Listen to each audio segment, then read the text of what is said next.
नमस्कार, मैं डॉक्टर पुष्पेन। स्वागत है आपका प्रकृतिवेदा में।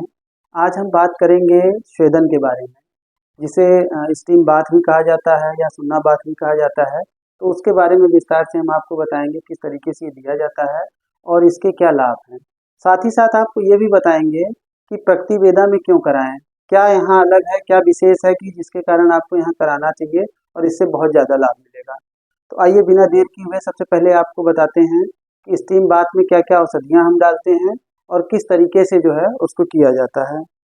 आप देख सकते हैं, ये अभी देखेंगे तो स्टीम का ये चेंबर है जिसमें हम तमाम प्रकार की औषधियाँ और साथ में जो है थोड़ा-सा पानी मिला के रखते हैं, ताकि जो है उसकी जो स्टीम बने, जो उसकी भाप बने, तो जो हमारे ये पेशेंट बैठे हुए हैं, इनके पूरे शरीर में इसका जो है वाष्प पूरे शरीर में पहुँचे और पसीने के माध्यम से यानी पेट के माध्यम से जितने भी इनके विषैले तत्व हैं, वो सब बाहर निकलें। जितना बैड कोलेस्ट्रॉल, टॉक्सिन सब है, सब निकल जाए और शरीर हल्की हो जाए।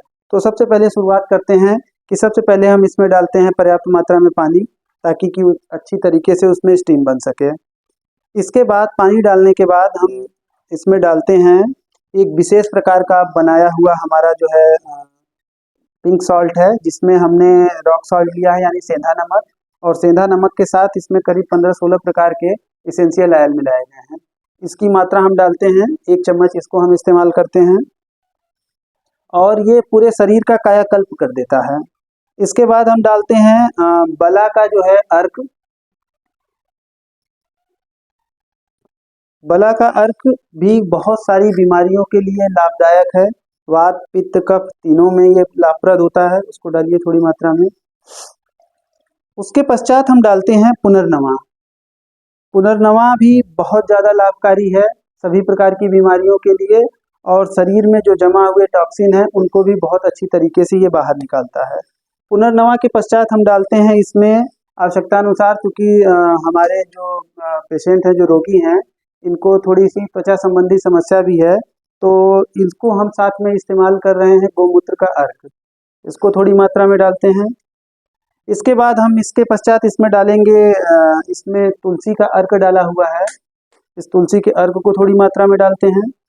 फिर इनको चूँकि जोड़ों में भी बहुत लंबे समय से जोड़ों में दर्द हो रहा है और जोड़ों के साथ-साथ इनके कमर के पिछले हिस्से में दर्द हो रहा है, कोहनी में कई जगह दर्द हो रहा है, तो हड्डियों से संबंधित समस्या के लिए और थोड़ा-सा नर्व रूट की भी प्रॉब्लम है इन्हें, तो इसके लिए हमने इसमें एक देखा होगा आपने, छोटी-सी हमने छोटी-छोटी कई पोटली बनाई है।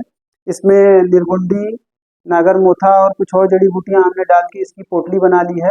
ये पूरी मिक्स पोटली जो है, इसको हम इसमें डाल देते हैं और इसके बाद हम इस चेम्बर को बंद कर देते हैं और इसकी जो भाप होती है, ये धीरे-धीरे इनके पूरे शरीर में पहुँचेगी और भाप जाने के बाद इनके शरीर से पसीने के माध्यम से सारे विषैले तत्व निकलते जाएँगे और शरीर इनकी हल्की हो जाएगी। अब बात करते हैं कि आखिर स्वेदन से क्या लाभ मिलता है, कितनी देर लेना चाहिए और कब लेना चाहिए। तो सबसे पहले मैं आप लोगों को बता दूं कि स्वेदन को कोई भी व्यक्ति कभी भी ले सकता है, बशर्ते ये ध्यान देना होता है कि उस समय व्यक्ति की बुखार ना आ रहा हो या किसी भयंकर किसी समस्या से पीड़ित ना हो कि जिससे उसके शरीर का उसका तापमान बहुत ज़्यादा बढ़ा हुआ हो या उसके शरीर का तापमान बहुत ज़्यादा कम ना हो। बीपी भी उसकी देख लेनी चाहिए कि उसका ब्लड प्रेशर नियंत्रित रहे। बीपी बहुत ज़्यादा हाई हो तो भी नहीं देना चाहिए, बीपी बहुत ज़्यादा कम हो तो भी नहीं देना चाहिए। इसका समय हालाँकि अलग-अलग रोगियों पे अलग-अलग होता है, लेकिन फिर भी एक अगर औसत निर्धारित समय देखा जाए तो 20 से 30 मिनट का इसका एक औसत समय होता है, जितने समय में कि शरीर से जो है पसीना निकलना शुरू हो जाता है और विषैले तत्व तो बाहर हो जाते हैं। इसका अच्छे तरीके से जानने का एक और अच्छा तरीका है कि जब भी व्यक्ति को पसीने की बूंदें उसके माथे से और सर से निकलने लगें, तो आपको समझ जाना चाहिए कि हमारा स्वेदन का जो प्रोसेस है, वो कंप्लीट हो चुका है और अब उसे जो है बंद कर देना चाहिए। कभी-कभी क्या होता है कि किसी-किसी अवस्था में रोगी को कुछ अनकम्फर्टेबल फ़ील होने लगता है, कुछ असुविधा होने लगती है। अगर वो कहता है कि नहीं अब मुझे नहीं लेना है, तो उस समय भी उसको रोगी को ये देना बंद कर देना चाहिए। कितना ताप रखना चाहिए, ये भी एक बहुत बड़ा विषय है। तो जिन लोगों को वेट लॉस के लिए करा रहे हैं अपने, यानी वज़न शरीर का बढ़ा हुआ वज़न कम करना चाहते हैं, उनको थोड़ा-सा ताप बढ़ा के देना चाहिए ताकि अधिक से अधिक स्वेद उनका बाहर निकले और वो रिलैक्स हों।